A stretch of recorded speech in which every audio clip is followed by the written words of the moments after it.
Mindful moments with Hammy.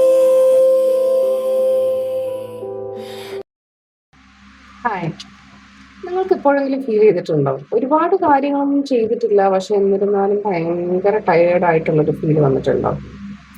So welcome to day 2 of conscious and mindful living. ഇന്നത്തെ ദിവസം നമ്മൾ work ചെയ്യുന്നത് നമ്മുടെ എനർജിയിലാണ്. അതായത് നമ്മൾ ഒരുപാട് കാര്യം, അത് നമ്മൾ വർക്ക് ചെയ്യുന്നുണ്ട്, നമ്മൾ വീട്ടിലെ കാര്യങ്ങൾ ചെയ്യുന്നുണ്ട്, ചിലപ്പോൾ ഓഫീസിലെ കാര്യങ്ങൾ ചെയ്യുന്നുണ്ടാവും. പക്ഷേ അതിനേക്കാളും ഞാൻ ചെയ്യുന്ന വർക്കിനേക്കാളും ഒരുപാട് ടയേർഡാണ് എന്നുള്ളൊരു ഫീൽ നിങ്ങൾക്ക് വന്നിട്ടുണ്ടോ? അത് നിങ്ങൾ ചെയ്യുന്ന വർക്കിൽ നിന്നല്ല, നിങ്ങളുടെ ചിന്തകൾ, നിങ്ങളുമായിട്ട് ഇന്ററാക്ട് ചെയ്യുന്ന ആൾക്കാർ, ഇവരൊക്കെ ആയിരിക്കും ഒരു പക്ഷേ ഈ ഒരു ഡ്രെയിനിങ്ങിന് കാര്യം. അപ്പോൾ നമ്മൾ ആലോചിക്കേണ്ടത്, നമ്മളുടെ എന്തൊക്കെ കാര്യങ്ങളാണ് നമ്മളുടെ എനർജി ഡ്രെയിൻ ചെയ്യുന്നത്. നമ്മൾ ഒരു ഒച്ച എടുത്ത് സംസാരിക്കുന്നതാണെങ്കിൽ പോലും നമ്മുടെ എനർജി ഡ്രെയിൻ ചെയ്യുന്നതാണ്. ഓക്കെ, അപ്പം അങ്ങനെ എന്തെല്ലാം കാര്യങ്ങളാണ് എൻ്റെ എനർജിയെ ഡ്രെയിൻ ചെയ്യിക്കുന്നത് എന്നുള്ളതാണ് നമ്മൾ ഇന്ന് എഴുതാൻ പോകുന്നത്. അത് നമ്മൾ ഓവർ തിങ്കിങ് ചെയ്തതായിരിക്കാം, നമ്മൾ മക്കളോട് അതായത് നമുക്കൊരു എക്സ്പെക്ടേഷൻ ഉണ്ടാവും, ആ ഒരു എക്സ്പെക്ടേഷനിൽ അവരെത്താത്തപ്പോൾ നമ്മൾ തന്നെ കുറേ എനർജി അവരിലേക്ക്, അതായത് അവരെ നന്നാക്കുമല്ല നമ്മൾ ചെയ്യുന്നത്, നമ്മൾ തന്നെ നമ്മുടെ എനർജിയെ ഡ്രെയിൻ ചെയ്യുകയാണ് ചെയ്യുന്നത് ആക്ച്വലി. അപ്പോൾ ഇന്ന് നിങ്ങൾ ചെയ്യേണ്ടതെന്ന് വെച്ചാൽ, നിങ്ങളുടെ എനർജി ഡ്രെയിൻ ചെയ്യിക്കുന്ന കാര്യങ്ങൾ എന്തെല്ലാമാണ് എന്നുള്ള ഒന്ന് നോട്ട് ചെയ്യുക. നമ്മൾ ഒരുപാട് ഓവർ തിങ്കിങ് ചെയ്യുന്നുണ്ടാവാം, ഒരുപാട് സെൽഫ് ടോക്ക് നടത്തുന്നുണ്ടാവാം. നമ്മൾ എനിക്ക് വേണ്ട എന്ന് വെച്ചാൽ, ഞാൻ നോ പറയേണ്ട സ്ഥലത്ത് ഞാൻ യെസ് പറഞ്ഞിട്ട് അത് എനിക്ക് ഒരുപാട് ബുദ്ധിമുട്ടുണ്ടാക്കുന്നുണ്ടാവും. നമുക്ക് ഒട്ടും ഇഷ്ടമില്ലാത്ത കാര്യമാണ്, പക്ഷേ നമ്മൾ യെസ് പറയുമ്പോൾ അത് നമ്മുടെ എനർജിയാണ് അവിടെ ഡ്രെയിൻ ആവുന്നത്. ചുറ്റുമുള്ള ആൾക്കാരാകാം, ചുറ്റുമുള്ള സിറ്റുവേഷൻസ് ആവാം, ചിലപ്പോൾ ചുറ്റുമുള്ള ആൾക്കാർ നമ്മളെ മനസ്സിലാക്കാത്തതാകാം, അല്ലെങ്കിൽ നമ്മൾ അവരെ കണ്ടിന്യൂസ് ആയിട്ട് പ്ലീസ് ചെയ്യുന്നതാകാം. ഇതെല്ലാം നമ്മുടെ എനർജി ഡ്രെയിൻ ചെയ്യുന്നത് തന്നെയാണ്. അപ്പോൾ നമ്മൾ എന്ത് ചെയ്യാം, ഇതെല്ലാം ഇപ്പോൾ ഇരുന്ന് നമുക്ക് ഒരുമിച്ചിരുന്ന് അതെല്ലാം ഒന്ന് നോട്ട് ഡൗൺ ചെയ്യാം. Okay, let's start.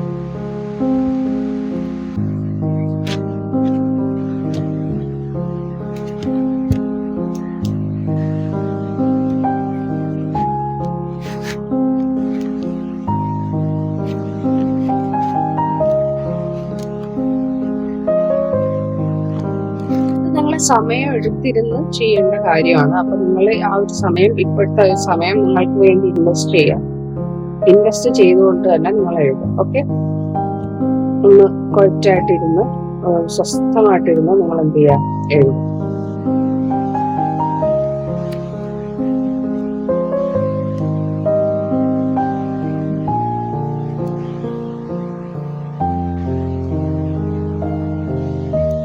ഇപ്പൊ ഉമ്മമാരുടെ കേസിലാണെങ്കിൽ അധികവും എനർജി ട്രെയിൻ ആവുന്നത് മക്കളോട് അത് എന്ന് പറയുന്ന കേസിലായിരിക്കും. കുറച്ചൊക്കെ നമ്മൾ റെസിസ്റ്റ് ചെയ്യാതിരിക്കുക, അതായത് കുട്ടികൾ കളിക്കുന്നത് കളിച്ചോട്ടെ, ചെയ്യുന്നത് ചെയ്തോട്ടെ എന്നുള്ള വെക്കാം, അവരുടെ ഹെൽത്തിനെ ബാധിക്കുന്നതല്ലെങ്കിൽ. കുറച്ചൊക്കെ ടി വി ഒക്കെ കാണുകയാണെങ്കിൽ കുറച്ചൊക്കെ നമുക്ക് അലോ ചെയ്യാം, പക്ഷെ അത് ഓവർ ആകുമ്പോഴാണ് നമ്മൾ അതിനെ കൺട്രോൾ ചെയ്യേണ്ട കാര്യമുള്ളൂ, അല്ലെങ്കിൽ അതൊരു ഡിസിപ്ലിൻ കൊണ്ടുവരേണ്ട കാര്യമുള്ളൂ. അപ്പം നമുക്ക് ഡിസിപ്ലിൻ പല രീതിയിൽ നമുക്ക് കൊണ്ടുവരാൻ പറ്റും. സോറി, അതൊന്നും നമ്മുടെ ഇപ്പോഴത്തെ ഇതിലല്ല, പക്ഷെ ഞാൻ പറയാണ്, നമ്മൾ ഒരുപാട് കാര്യങ്ങൾ നമ്മൾ റെസിസ്റ്റ് ചെയ്യുമ്പോഴാണ് നമ്മുടെ എനർജി അവിടെ കുറയുന്നത്. അപ്പൊ അങ്ങനെ റെസിസ്റ്റ് ചെയ്യുന്നത് കുറയ്ക്കാൻ ശ്രമിക്കും.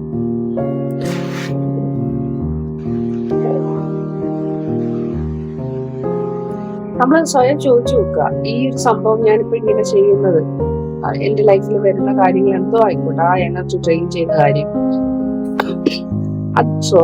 അത് എന്റെ ലൈഫിൽ നെസസറി ആയിട്ടുള്ള കാര്യമാണോ എന്നുള്ളത് എന്ത് ചെയ്യാം, നമ്മളോട് സ്വയം തന്നെ ചോദിച്ചു നോക്കാം. ഓക്കെ, എഴുതിക്കോളൂ.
ഇപ്പൊ സപ്പോസ് നിങ്ങൾക്ക് ഇപ്പൊ എഴുതാൻ സാധിക്കുന്നില്ല എന്നുണ്ടെങ്കിൽ നിങ്ങൾ എന്ത് ചെയ്യാം, ഇപ്പൊ ഇതിവിടെ നിർത്തി വെച്ചിട്ട് നിങ്ങൾ പിന്നെ ഒരു ദിവസം ഒബ്സർവ് ചെയ്യാം, എന്നത്തെ ദിവസം എന്തൊക്കെയാണ് എന്നിലില്ലാതെ എന്റെ എനർജി കളയുന്നത് എന്നുള്ളത് ഒബ്സർവ് ചെയ്തിട്ട് നിങ്ങൾ എന്ത് ചെയ്യാം, നിങ്ങൾ എഴുതാം.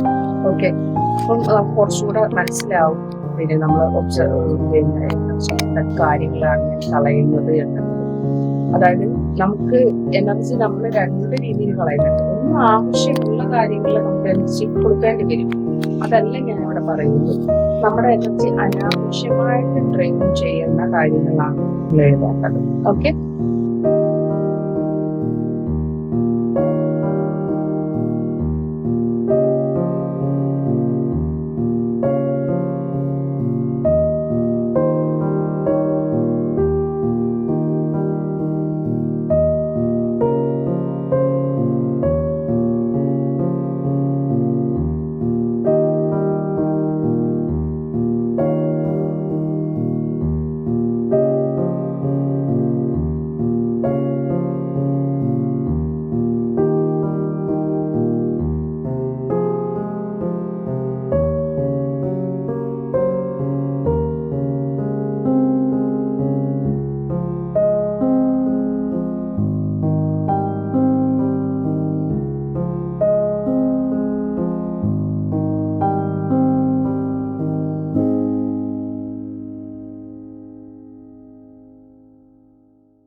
മോള് വന്ന് എന്റെ പേന എടുത്തു.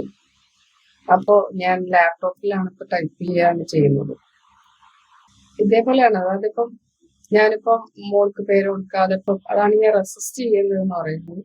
ഇപ്പൊ ഈ സിറ്റുവേഷൻ വരുമ്പോൾ ആളൊന്ന് പേന ചോദിച്ചു, ഞാനതങ്ങ് കൊടുത്തു. അപ്പൊ അവിടെ പ്രശ്നമില്ലല്ലോ. ഇതിനർത്ഥം നമ്മൾ അവർ ചോദിക്കുന്നതെല്ലാം കൊടുക്കണം എന്നുള്ളതല്ല കേട്ടോ. നമ്മളിപ്പം ഇത് ഇവിടെ കൊടുത്തോണ്ട് എനിക്ക് പ്രത്യേകിച്ച് നഷ്ടമൊന്നുമില്ല. ഞാൻ ചെയ്യുന്നൊരു വർക്ക് അവിടെ ബ്രേക്ക് ആയി എന്നുള്ളതല്ലേ ഉള്ളൂ. അത് പകരം ഞാൻ ലാപ്ടോപ്പിൽ ഇപ്പൊ ടൈപ്പ് ചെയ്തുകൊണ്ടിരിക്കുന്നു. അപ്പം ഇതുപോലെയാണ് നമ്മൾ റെസിസ്റ്റൻസ് കുറയ്ക്കുന്നത്. അതായത് നമ്മൾ റെസിസ്റ്റ് ചെയ്യുന്നത് കുറയ്ക്കുന്നത്. അത് നമുക്ക് പിന്നെ ഇപ്പം എല്ലാം നമുക്ക് ഫിക്സ് ചെയ്യാൻ പറ്റിക്കോണമെന്നില്ല. പക്ഷെ പതിയെ പതിയെ നമ്മൾ ആ ഒരു അവയർനെസ് ഉണ്ടായാൽ മതി. ഇന്ന കാര്യങ്ങൾ ചെയ്യുമ്പോൾ എന്റെ എനർജി ഡ്രെയിൻ ആവുന്നുണ്ട് എന്നുള്ളത് എന്ത് ചെയ്യാം, നമ്മൾ അവെയർ ആയിരിക്കാം. അപ്പൊ തന്നെ നമുക്ക് മുന്നോട്ടുള്ള കുറെ കാര്യങ്ങൾ പതിയെ പതിയെ പതിയെ മനസ്സിലാക്കിക്കൊണ്ട് അത് കുറച്ച് കൊണ്ടുവരാൻ പറ്റും. ഓക്കെ,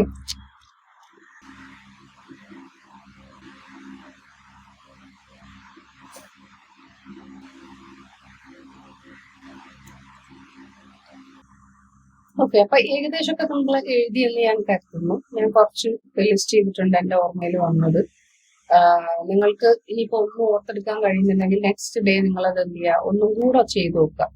നിങ്ങൾ രാവിലെ മൊത്തം ഒബ്സർവ് ചെയ്തതിനു ശേഷം രാത്രി അത് ഒന്നും കൂടെ എഴുതി നോക്കുക. നിങ്ങൾക്ക് 2-3 ദിവസം, ഇതിപ്പോ ഒറ്റ ദിവസം ചെയ്യേണ്ട കാര്യമില്ല. 2-3-4 ദിവസം എടുത്ത് ചെയ്താലും കുഴപ്പമൊന്നുമില്ല. എല്ലാ ദിവസവും എഴുതുക.